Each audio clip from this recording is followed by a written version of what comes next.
What's going on, YouTube? JT's Reborn here, and welcome back to another edition of my DC comic book reviews. And in today's video, we're going to be talking about Deathstroke Incorporated, or just Deathstroke Inc. #1. This one is written by Joshua Williamson, and this is the first issue in the all-new Deathstroke series.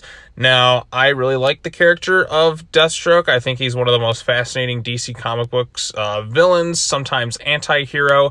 He's just a really interesting character, and he's definitely like morally and not in the right, that's for damn sure, but he still is a fascinating character to follow, and like all the stuff that's kind of happened in his life and such. And I actually, for the most part, really like the Christopher Priest run on Deathstroke. I had some gripes with some of them. Usually if it whatever it would cross over into other books is where a lot of the issues kind of came to be in that book. The Deathstroke vs. Batman arc was not very good. But there's a lot of stuff that I liked. I like the Defiant stuff, and I like some of the stuff with the Slade Wilson family. And it was written in a very kind of non-linear way with Priest. He wrote it in such an interesting kind of way, which definitely was distinct to his style. So, yeah, I mean, the Deathstroke Incorporated book was pretty interesting. So, the Deathstroke Rebirth book was pretty interesting, but now Slade's back, and he is co-starring in this title with Black Canary. So I'm going to quickly summarize what happens in this issue and kind of give you my final overall thoughts, I should say. So the issue, basically in this issue, it kind of opens up with a bit of a recap of Slade Wilson, kind of the various events in his life and kind of what led him to this point a little bit. Not every little detail, but each panel kind of goes over a little event. Like you have the Judas contract whole thing. You had him getting injected with a serum, some of his rivalries with the Titans, joining Suicide Squad, dueling Batman, all that fun stuff. And it's kind of like how Joshua Williams did with the Robin book, where you had like the first page, which just kind of did something similar. But this one is not just a Slade Wilson book. This is also a Black Canary book too, and I'm actually really glad about that. I'm glad it's not just Slade here. I think it's an interesting choice to choose Dinah Lance to be involved in this thing, because she is involved with the Justice League, but she joined this organization, T.R.U.S.T, to kind of figure out, at the request of, Barbara Gordon, Oracle, to kind of figure things out. Nobody else really knows about this except for Babs, and T.R.U.S.T has their own nefarious plans going that they're kind of going with. And Slade's just kind of there just to kind of maybe find a path to redeem himself, give this whole hero thing a shot, and then obviously he's going to get paid in the process. But he wants to try something new, because he's done terrible things, and even he acknowledges them. He's just like, I got to at least give this thing a shot.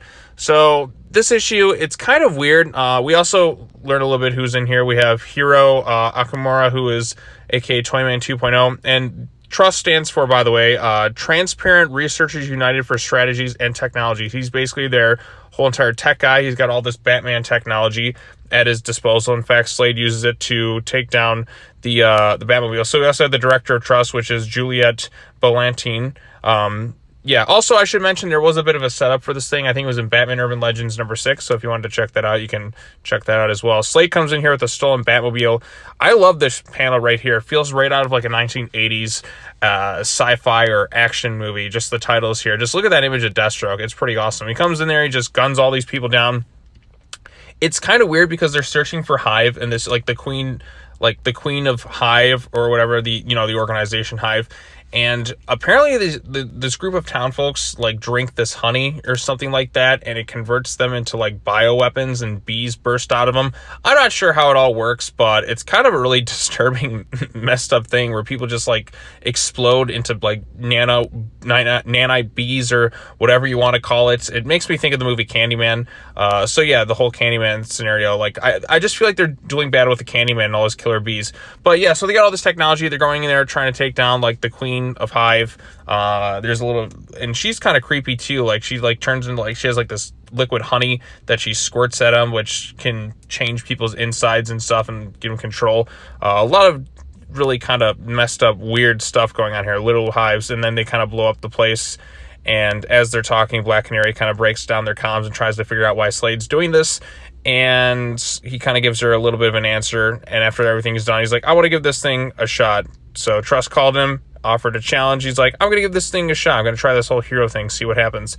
So they take in the queen of Hive, and yeah, so that's kind of where that portion ends. And then we have the leader of T.R.U.S.T talking about all the things that they can do now. If villains try to resist our plans, we send heroes to take them out, and it teases a bunch of different characters that they're going to go ahead and try and target next for their own nefarious plans. You can even see Joker in here. And then we get kind of a preview of coming soon to Deathstroke Inc. So they're going to go to space, which should be kind of fun to do. They're going to some haunted things. And here's the more interesting one. You killed him, and it's Damian in his Robin suit going toe-to-toe with Deathstroke again. I didn't necessarily want Damian to come face-to-face with Slade Wilson because I feel like every time it's happened, there's always been some kind of like problems with the character. But since Williamson's kind of in charge of this in the Robin book, I knew this was inevitably going to happen. Pretty much everything Williamson is writing is all going to kind of come linked together at some point. We have the Batman book that he's going to be taking over. He's taking over Robin. He obviously is writing Robin. He's obviously writing Deathstroke Incorporated. They're all going to combine at some point. I'm wondering when that's going to be. And I'm interested to see who that person Damian is referring to where he says, you killed him. So, yeah. Overall consensus, I did enjoy Deathstroke Incorporated, #1. I think the first time I read through it, it was kind of a lot to throw at me, but as I read it again a second time and maybe and also a third time again, just to kind of like get a grasp on everything that's happening, because I feel like you kind of have to do that sometimes with brand new series. As the more I read it, the more I kind of got into it, and I'm seeing kind of all the connections starting to like form together. We had Infinite Frontier. I'm interested to see how Talia is going to factor into this book, because she was teased in Batman Urban Legends #6 as going to be going into this whole thing here, and obviously everything is going to be connected at some point. Batman is obviously going to be leaving Gotham. I'm sure he'll come toe-to-toe with T.R.U.S.T and all the Infinite Frontier stuff. It's all forming some sort of big mystery going on here, and I'm excited to see how it all pans out. So if you get the chance, I think Deathstroke Incorporated is worth checking out. Not the strongest start possible, but a decent one. And there's some fun banter between Slade and Black Canary, which is always entertaining to read. And yeah, I feel like Williamson's just on a roll right now with all the titles he's got going on. So I think it's worth checking out at least once. You know, form your own opinion. It may not be for everyone, but I think it's a decent first issue. So yep, well, that's all I have to say. Thank you all so much for watching this video. I got to cover the Detective Comics thing, and I think there's a few other Infinite Frontiers, or not Infinite Frontier, Fear State books that I have to go back in and review. I'll probably get to those this weekend. But yeah, so I'm going to post this one, and I'm going to post the Detective Comics video. And tomorrow, at the time of recording this, I will have a video on Venom, Let There Be Carnage. So it's going to be a pretty busy week for me on the channel, and then I got other stuff I'm going to try and work on this weekend. So look forward to that. All right, well, that's all I got to say. Thank you all so much for watching this video. I'll see you all later. As always, take care now. Bye-bye then, and I will see you all in the next video. Peace.